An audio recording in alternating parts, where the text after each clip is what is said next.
Hi, I'm Jen Bateman, creator, writer of Behind the Eight Ball and president of the Minnesota Comic Book Association. You can find me at jcbateman.com. That's B8 is in the number 8, mn.com and MNCBA.org. And you're watching and listening to Two Geeks Talking.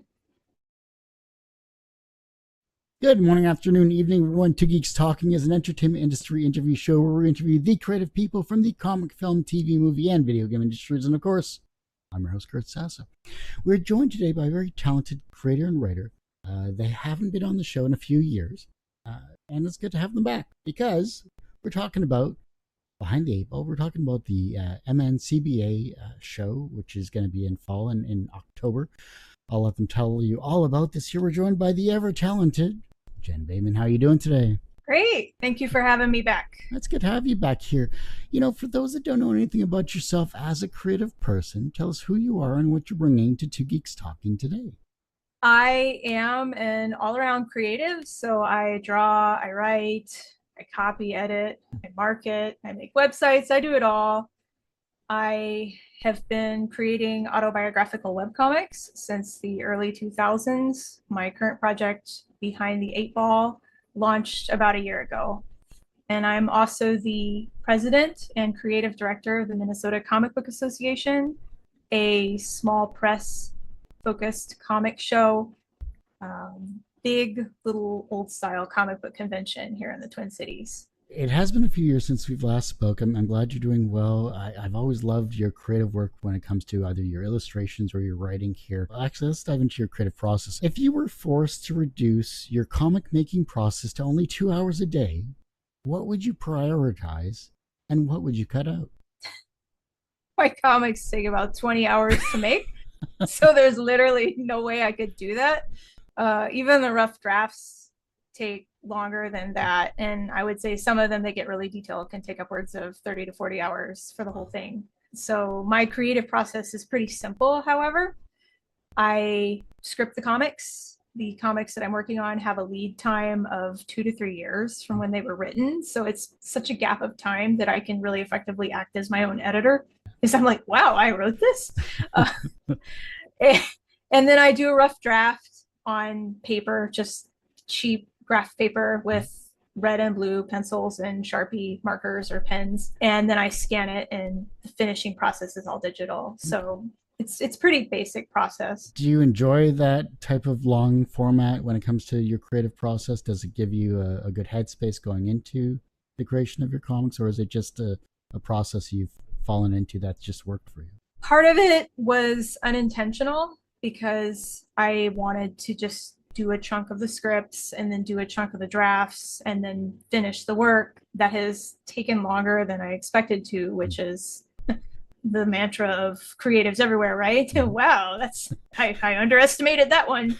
I have so much going on in my life that I can only devote to making comics a certain amount of time. And also I have really severe ADHD, which means that I can only sit still and work on this a certain amount of time, which when your work process is very slow is difficult. Right. But it's benefited me to have a long creative process because, in particular with Behind the Eight Ball, this is a project that has an end. It's probably going to take me 10 to 15 years to complete, but it has an end.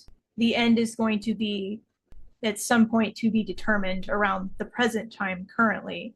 So I would sit down and make a rough outline of the events that I wanted to draw about in a certain period of time. And then I would come back and add some more detail to those notes. And then I would further grab the chunks of detailed notes and refine those. And so giving myself the time to do this very slowly means that with each revision, I am distilling the narrative down to what's important to say and communicate what I want to say. There's not a lot of fluff. I know it can be wordy, but it's very dense and it covers a lot of ground very quickly. And I think if I hadn't given myself the space to let the subject breathe and give myself time to digest it, and also get to the point where it was no longer emotionally affecting me to the level that I could write about it. The work has really benefited from having such a lengthy creative process. I know it's an autobiographical comic here. I know you're really putting, quite literally, yourself into the comic. There has to be some creative burnout with such a heavy autobiographical material. Like, how are you dealing with that? I get asked that question a lot in various forms, and the answer is, for me, it's just not heavy anymore.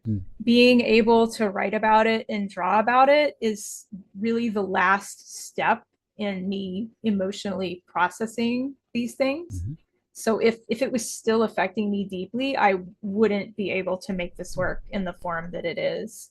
So you have something emotionally affecting you, you go through a period of time where you try to understand what happened, you investigate other sources. In a lot of cases, I reached out to people from my past that I hadn't talked to in 10 or 20 years. I tried to gather impartial information where I could. I tried to gather documentation and things that weren't really subject to opinion or interpretation, things, hard facts. And I tried to put this together so that for me, by the time it was down on paper, it's saying I'm done with this myself. It's on the paper now. It's locked away. It's done. This is the final conclusion. And now I hope this process that I've gone through can connect with other people and they can find ways to apply the things that I've learned to their own lives to work through similar things they may be dealing with. Is it safe to say that this comic, Behind the Eight Ball, is this therapy for you? Is this a closure in your chapter of that part of your life? It would be the final step. So you would call what I practice, I suppose the best term is radical acceptance. These things happened. I have accepted they happened. This is my story. This is where I'm coming from. It is important to understand where I've come from to put current me in context and to understand why I am the way I am or why I do the things I do. But it would be the last step, which is acceptance, right? I can't do anything about this. The story is written.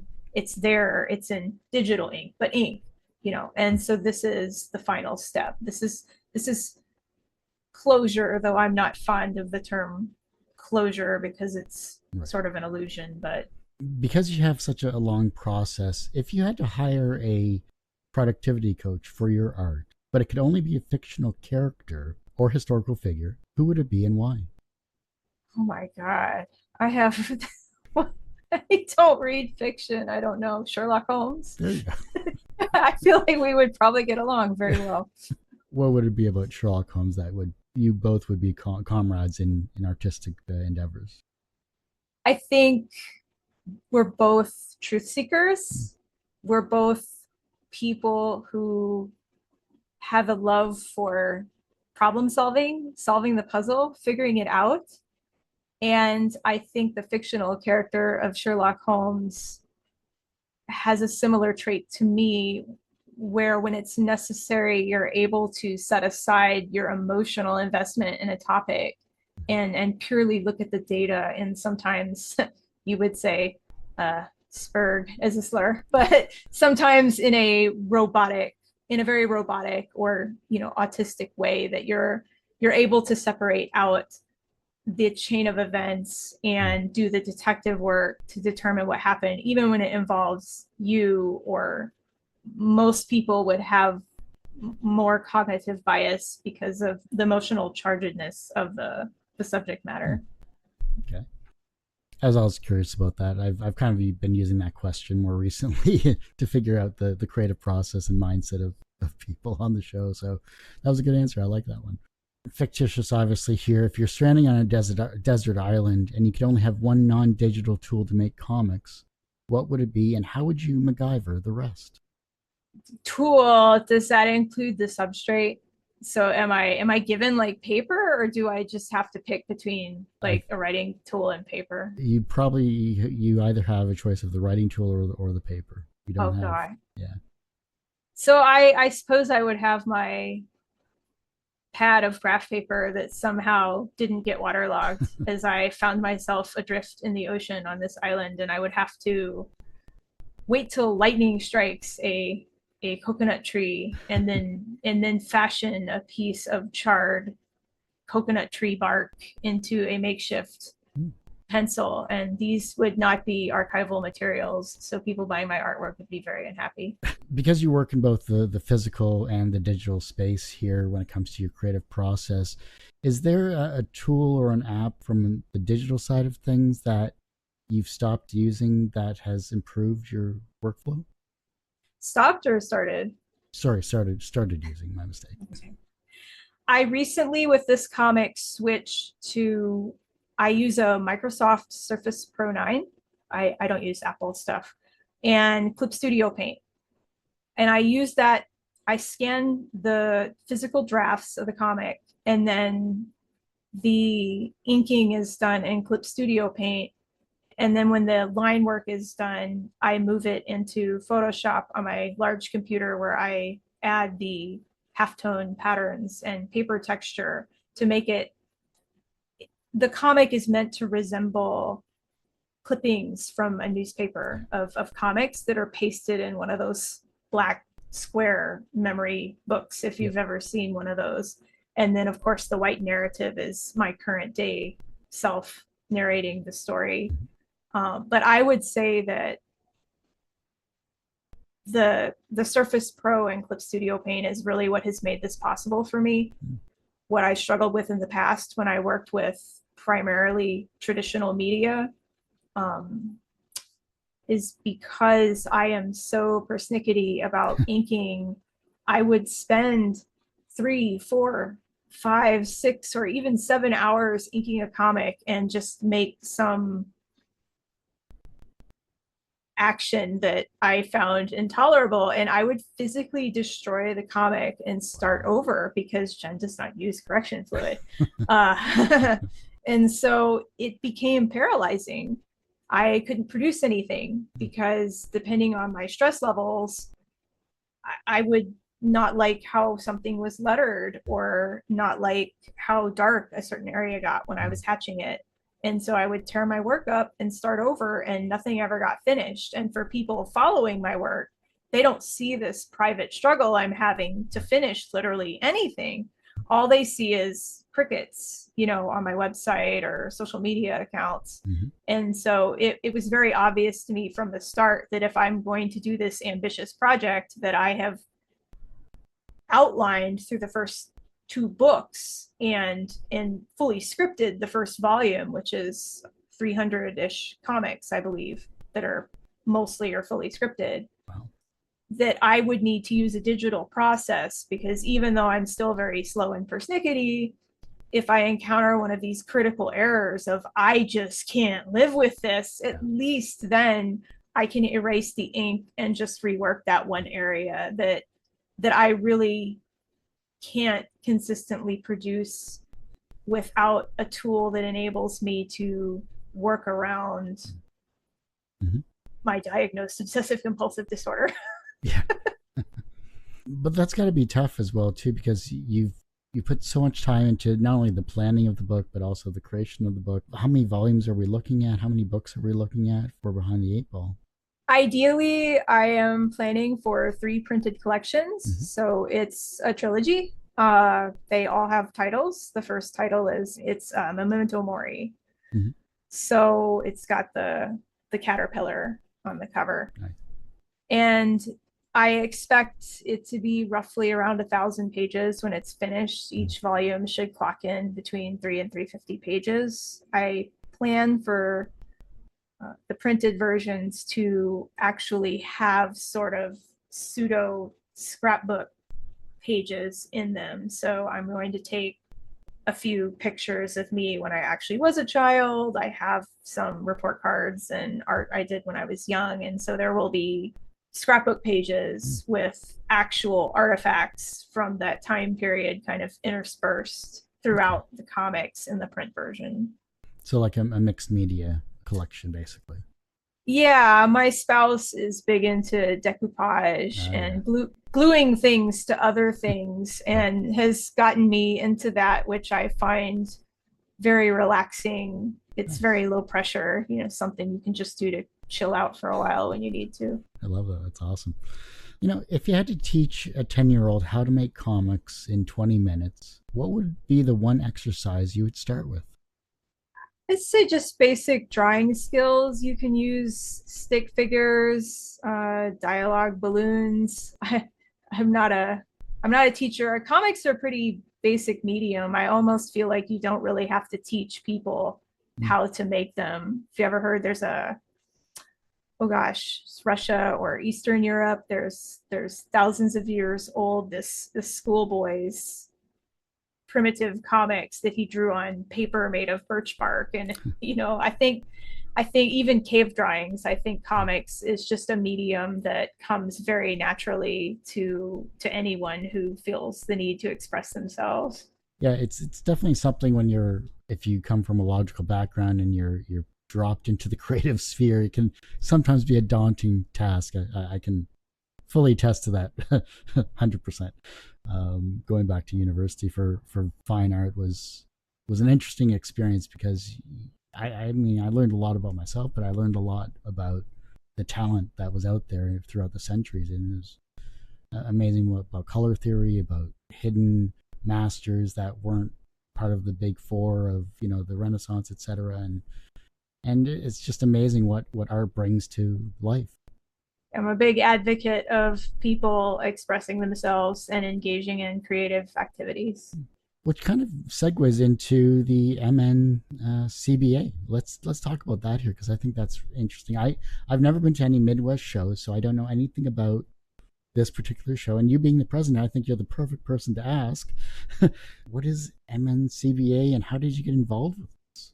So the organization started and it went through a lot of changes and iterations over its lifespan. The actual organization as a contiguous entity has existed in some form for over 30 years. It originally was a group of comic book guys who decided to start a convention here in the Twin Cities in the late 80s. They ran it through the early 90s. It grew pretty quickly. There weren't a lot of serious comic book conventions in town at that time. Of course, for those who might not know, Twin Cities is a combination of Minneapolis and St. Paul. I am located in St. Paul. Um, and a guy named Dominic Postleone, he referred to as Nick Post, ran the show for a number of years. He was connected to the Minnesota State Fair. His family ran the 1919 root beer booth at the fair, and he brought the convention to the fairgrounds, Wow. where it grew to a considerable size and then sort of plateaued. He passed away unexpectedly in later 2014, shortly before I started my midlife crisis Mm. and set off on my own chain of events.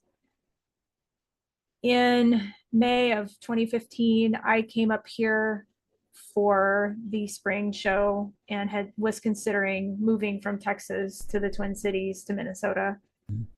and really identified this show as something unique on the current convention circuit. For shows that have a similar feel, you might say it's somewhere between Heroes, which is very focused on comics and Mm. comic Yeah. creators, and something like Small Press Expo Okay. that's focused on indie books and smaller creators. The Twin Cities has a very strong comic book scene. We have World Monster headquarters here, Xander Cannon's Xander's going to kill me. Xander Cannon, Elliot Rahal, John Bivens. It's a huge group. We have MCAD, lots of really talented students coming out of MCAD, the comics program there. And so I identified the show as something very unique It's very non-commercial. They don't bring in celebrities. Mm-hmm. They didn't focus on some of the very big, expensive, flashy stuff that larger shows do. There's not a media presence like you see with the Reed Pop shows or San Diego Comic Con. And there was a group of 3 volunteers mainly leading the show after Nick passed away. I kind of in the background had started volunteering because I was identifying areas where the organization could be modernized, where it could be advertised better.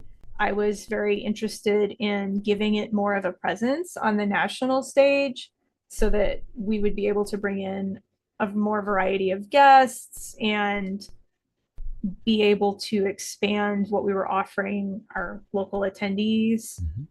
And for reasons not really worth discussing, I was just not given the opportunity to really do any of those things. And the show sort of lost its footing following Nick's death. He was one of those larger than life personalities, and he really was the glue that was holding it together. And he was also funding a lot of the organization's operations. So his absence caused a lot of difficulty. And then COVID was really the last straw for that. They had obviously had to cancel shows in response to COVID, and there's still expenses you have to pay year round, even when the show is not happening. Your web hosting costs, your storage unit, your email software, just all of those things. And it just didn't really make it through COVID and everything else. And then the fellow that had been running it most recently said, maybe it's time to pull the plug on this, and he shut it down. And I was sort of taking a break from everything at the time all of that was happening. And my friend Steve Henniger is another longtime volunteer, almost from the beginning. And he said, no, I don't want this to end. And so he decided to restart it. And I've said this before, but I was like, now's my chance. I'm going to do this now or it's never going to happen. And so I came back on board and had to convince everyone to allow me to make a logo and do the branding and all that. And it ultimately resulted in, not really planned, but ultimately resulted in kind of a passing of the torch from the older generation that had been running the show previously and newer generation of creators, which, you know, I'm 45, I'm old enough, but I'm still younger and relatively fresh blood. And we do still have some of the longtime volunteers who have been on board, and some people were just, you know, I'm ready to step away, or it's yours now, Jen, whatever. But it eventually became clear to me that to accomplish the things that I want to do, I needed to have the ability to steer the ship and help guide people in the right direction. And to Steve's credit, I think he was able to recognize that it was time to let someone else kind of guide things and start to set direction and tone. And my main goal is bringing the organization together to have its own identity, which obviously from the struggles after Nick passed away,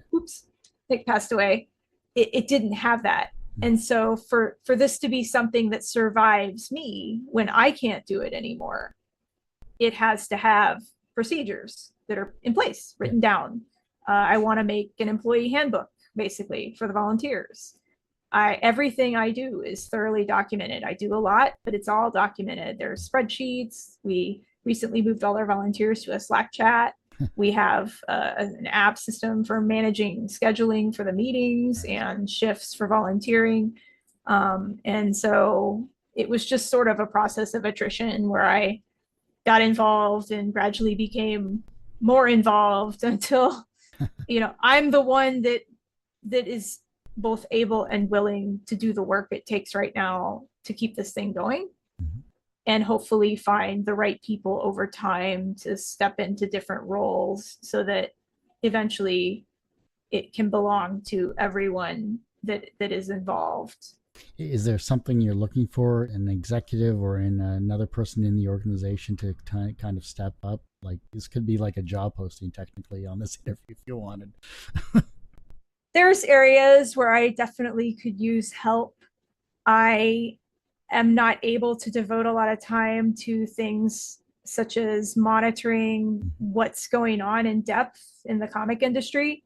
So we launched a newsletter, and I'm still looking for local contributors to the newsletter who are willing to write, little soundbite topics on what's going on. People who would be able to help me with content for our social media.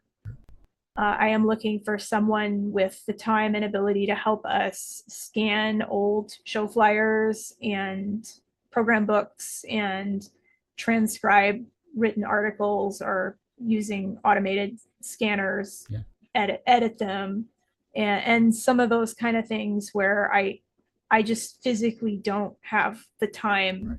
to do all these tasks. I would love to have a Throwback Thursday where we share photos and memories from past conventions every week, but I don't have the manpower to do that yet. So there's a lot on the wish list of things I would either like to do that I've sort of started but can't pursue, Mhm. or things that I would like to implement once we have the volunteers and someone that's serious and committed to actually getting that work done. It almost sounds like you could utilize the students around, the various universities or whatever in journalism or digital media or anything like that to get co-op placements or something like that to assist. That sounds like a wonderful opportunity for those that love comics or their field. It would, and we've had a couple of new volunteers come on board recently Nice. who are students and have expressed interest in doing that. So it's a slow process of onboarding people. Yeah. I don't. This is me wearing my manager hat Sure. because I'm a manager at my day job too. So this is something that I deal with a lot. But people often come to you and say, "I'm really excited. I want to do the thing."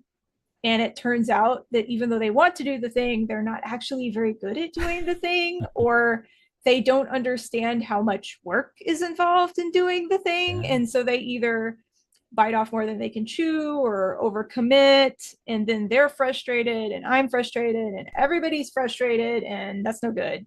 So, what I like to do is bring in new volunteers, have them work as a volunteer at the show, which is by far the easiest job. We have a position called floor minder, where literally all you have to do is walk around and mind the floor and make sure everything's okay and talk to people and just be visible in case someone needs something. And so if we have people volunteer at the show and they come to the meetings, as they're able to build a relationship with me and I can feel out where their strengths are, I can look at what they're interested in doing and their strengths and find something for them to do that they're actually going to enjoy doing and be successful at, so that they're happy, I'm happy, and everybody's happy instead of frustrated. Fair enough. That sounds like a good thing to do, especially like hiring qualified people. I'm curious here because I haven't been to MNCBA here.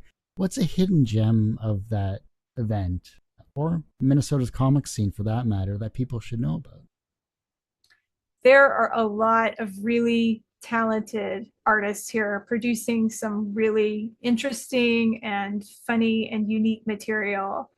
One of the things that I have done as I have kind of taken over some of the application process is make sure that any local comic creator, and by that I mean someone who is actively making web comics, mini comics, print comics, some kind of comics, I am prioritizing comic book creators in the show. And then space we have left over, we let in illustrators, artists, writers, and other creatives that are sort of adjacent to that industry. Mm-hmm. But you will really find at this show a lot of interesting material and good stuff that you may not hear about otherwise not come into the show. So platforming the independent creators and the students and this really great material that just doesn't get the exposure it should or hasn't been discovered yet, that's definitely the gem. You will find a lot of gems on the floor at the show. If you had to give a TED talk on how to survive and thrive at comic conventions, what would your top 3 bullet points be? Drink your water. Don't let yourself get dehydrated. I'm guilty of that one. Have a list in advance if there's something you're looking for, because you can get easily distracted. Boy, howdy, you're looking for a back issue, and then your buddy finds you and starts talking to you, and you go home and you're like, wow, I didn't even look for the thing I went to buy. Know what you want and be open to new things. Check out the panel programming. If something looks interesting, go check it out. You don't have to restrict yourself to only the things you know. A perennial complaint of artists at comic book conventions is everybody comes in and looks at the guy with the print wall, right? And they buy pictures of Harley Quinn and Spider-Man. And they just pass over all these tables with indie creators selling their own stuff. And I would say, be open to looking at new things, be open to talking to some of these creators who are very hungry to have people read their work and get noticed. Because if you don't do that, you're really missing out on some stuff that you may enjoy. But that's always interesting because we're always limited on the amount of time we have when it comes to comic conventions, whether we're, perusing the aisles of Artist Alley or we want to go to a Q&A session or whatever the amazing panels that you have there are. What do we choose? How do we choose? It's like you go in with a plan and then you just throw out the plan because it's like, oh, there's just so much great stuff to do. I will tell you one more thing. I think our show is the perfect size. We have shows twice a year. We have a 1-day show in the spring and a 2-day show in the fall. Okay. The fall show is the one where we typically bring in guest artists and it's bigger, but we're not San Diego Comic-Con. We never will be. It doesn't take more than a day, or in the case of the 2-day show, the 2 days for sure, to see everything that you want to see. Our shows are not so large that it's overwhelming. As someone with sensory issues, I pay attention to the noise levels, to things that would overwhelm people. We try to keep space between the tables so people can get around. We mind the size of the aisles. So we're very aware of that sort of overload you can get at a convention. Yeah. And over time, I have no plans or desire to move the shows to bigger venues, only to curate them better, right, so that we're packing the best show we can into the space we have, but it's still something that feels accessible and affordable to the people that are coming to the show, that they are able to come to the show and see everything they want to see without having to compromise and miss things that they might otherwise want to participate in. We also put our panels on our YouTube channel. Oh. So, if you come to the show and you get distracted and miss a panel, they are available on our YouTube channel within usually a couple months after the show. So we make those available as sort of a historical documentation. That's really good. Yeah, I'm sure there's many panels that have great information that is tailored, I should say, to those that want to learn about them. What are some panels that you have going on that you can talk about for the upcoming FallCon that you have here?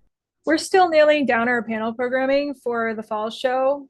Our local MCAD professor, Paul Fricke, will be doing sort of a drop-in comic class. He did one at SpringCon, and he'll be doing another one in the fall. I don't think he has determined exactly what that will be about.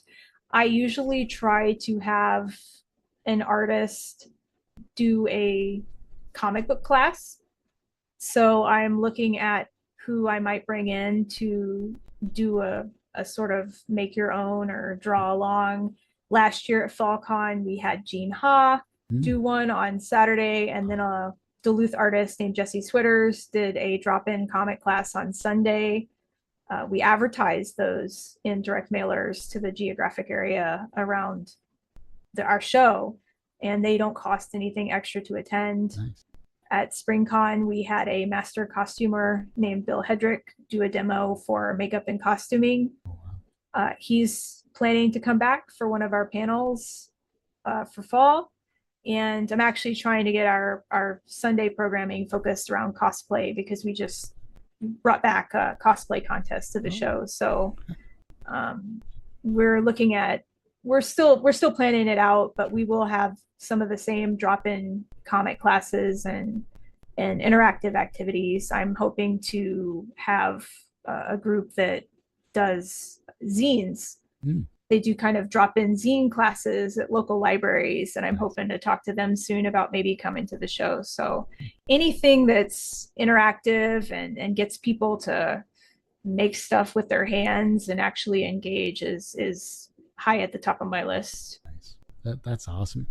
Speaking of interacting, being that you're the president, being that you're talking about this amazing show itself here, what's the most valuable lesson that you've learned from interacting with fans at your events?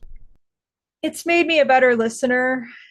I've focused a lot on trying to meet people where they're at and really hear them, to take the time to consider where people are coming from when they have issues or looking for help with something.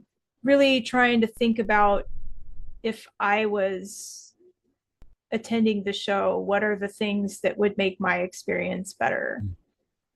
I've mentioned it elsewhere, but I streamlined our admissions process and got us online ticketing so that getting in the doors is a lot easier, that we don't have people waiting in line for hours to get in and things like that. So I've really focused on hearing people's feedback. We do solicit feedback from both the attendees and the exhibitors, and we try to respond to that.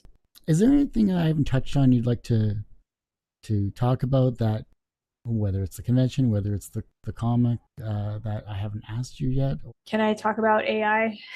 By all means, let's dive into that, because that's a cluster in itself. Yeah, this is probably my biggest concern with the convention going forward, and it really affects every aspect of it. But last year we voted on a policy, and by we I mean all of the volunteers voted on a policy to prohibit the use of generative AI at our event. Nice. And I am already running into issues with exhibitors who have submitted ChatGPT written ad copy, which my pattern recognition rivals the LLMs. Like I sniff this stuff out very easily, like the images or the text. It's something's off here. This doesn't sound right.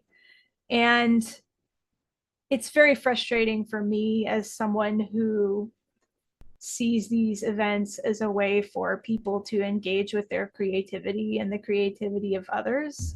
And on a deeper level, their humanity, because for all people, whether you're actually an artist or not, creating is a core part of the human experience. And I'm very concerned for, in particular, where the use of generative AI is taking us in terms of dehumanizing this process that has been so essential for pretty much all of human history.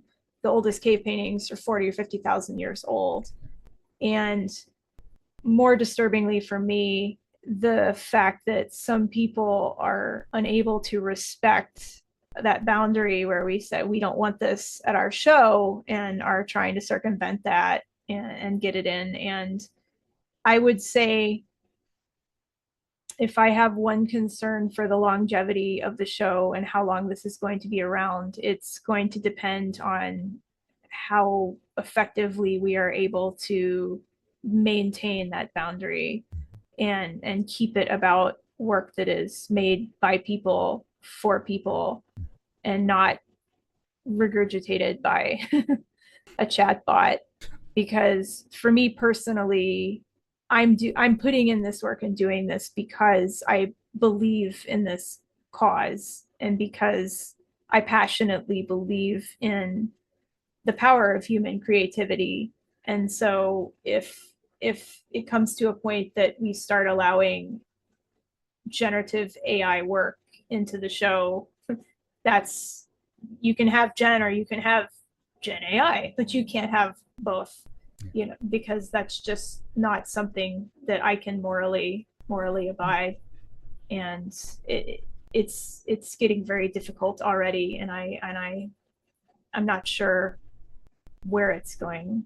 And like you said, it's out there. There's nothing much we can do about it, but policies and rules and everything that you have put in place to at least limit as much as you can to stop these from invading a convention. Because humans being humans, you're protecting your brand, you're protecting the convention itself, you're highlighting the human creativity, which I love, and I hope this goes on for many more years in the future for sure.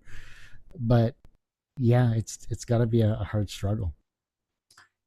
Behind the Eight Ball is at its core about the process I went through. I call learning how to be a person. So I had a midlife crisis. I said, who am I? And what am I doing? Who is this person I'm married to? What do I want for the rest of my life?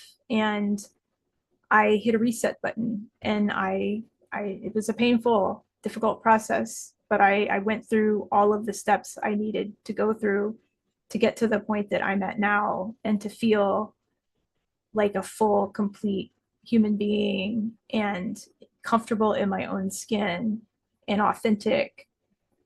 And it deeply concerns me that when we use ChatGPT to rewrite something we have written or generate a message to someone else instead of writing it yourself from a place of authenticity, when you use ChatGPT or OpenAI or some other program to make an artificial headshot or a fake selfie or art of yourself that isn't real, you're engaging in a process that neurotypical people, for the most part, don't understand, but autistic people will be very familiar with. It's called masking. And what happened to me was I had a mental break because I had pretended to be something I wasn't for so long that I forgot or never knew who I really was. And now this technology is causing a lot of people to essentially engage in digital masking without understanding the consequences of what they're doing or considering the long-term ramifications. We've already seen studies showing that ChatGPT use negatively affects people's cognitive function. I have personally already witnessed people that can't distinguish AI images from real ones. So they're losing touch with reality itself. And as a society, I'm afraid we're heading down the road of some sort of reckoning, because if you come to rely on these programs the way the tech companies want you to, you're essentially outsourcing your executive function and to a lesser extent your identity. If you're conversing with me via ChatGPT online or email and I run into you in person and you can barely string a sentence together, what happens? Well, in most people, they're going to have an identity crisis, because who am I? Am I Bob, or am I the product of ChatGPT? And we are having this stuff rolled out with very little thought to how these things are going to affect people psychologically. And my response is just to, one, make my work, which wasn't created with this in mind but feels very timely, and try to do whatever I have the power to do to help people reconnect or stay connected with their authentic experience as a human and not get sucked into they want to have one app that does everything for you. And it's like, great. What if you lose your phone? What if the power goes out? I ditched my smartwatch for a Casio. I have put app timers on my phone, and I am actively disengaging with this stuff because I can see now the dangers that it's posing, and I don't want that to happen to me. Something that is touched on in my book, and I will be brief, is that there is a kind of abusive relationship called coercive control, where an abuser who appears to be good or helpful on the surface gradually strips away a person's ability to think and reason for themselves, so that they become dependent on the abuser to feed them interpretations of reality, to help them make decisions. And for all intents and purposes, it looks to me like people are willingly walking into this kind of relationship with these artificial intelligence products that are allegedly helpful, but what they're really doing is stripping away people's autonomy and damaging their critical thinking skills and cognitive skills. And it's extremely alarming. Pick up a pencil, draw a comic. It doesn't matter if it's good, just do something for yourself. Do it for you with your own hands. Touch grass, basically. Yes. Touch grass, draw comics every day. There you go. That's a great slogan. You should put that on a t-shirt. Maybe I will. There you go. Well, Jen, I do hate to say it, but that ends this particular episode of Two Geeks Talking. I want to thank you so much for coming back on the show.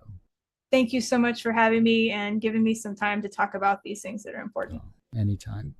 For those that want to support you, and of course, MNCBA, where can we find you? How can we support you? And anything else you would like to promote?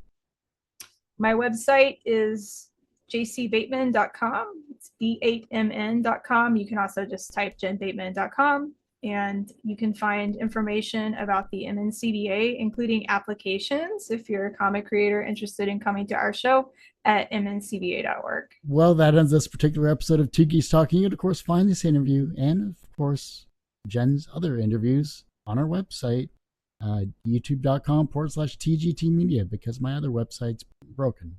Just give me a break. I'm only one person. Please like and subscribe their past works as well, too. And you can find the podcast on twogeekstalking.podbean.com, or just search Two Geeks Talking, that's TWO, wherever you get your podcast. And as I say every week, everyone has a story to tell. It's up to me to help bring that out. Thanks for listening and watching on Two Geeks Talking.